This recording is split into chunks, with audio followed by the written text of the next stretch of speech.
सन्ति श्रेयांसि भूयांस्यपि रुचिभितया कर्मिणां निर्मितानि क्षुद्रानन्दाश्च सान्दा बहुविधगतय कृष्ण तेभ्यो भवेयुः। त्वं चाचख्याथ सख्ये ननु महिततमां श्रेयसां भक्तिमेकां त्वद्भक्त्यानन्दतुल्य खलु विषयजुषां सम्मतः केन वा स्यात्। கிருஷ்ணா, கர்மங்களை செய்வதில் அதிகாரிகளுடைய ருசி வேகத்தை அனுசரித்து ஸ்ரேயஸ்பாதனங்கள் நிறைய கூறப்பட்டுள்ளன. அவற்றினின்று அற்ப சுகங்களும் நிலையற்ற பற்பல பதவிகளும் உண்டாகின்றன.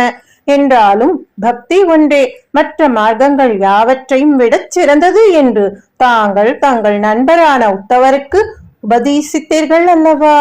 விஷய சுகத்தை நாடுபவர்களுக்கு பக்தியால் உண்டாகும் பேர் ஆனந்தத்திற்கு ஈடான இன்பம் வேறேது?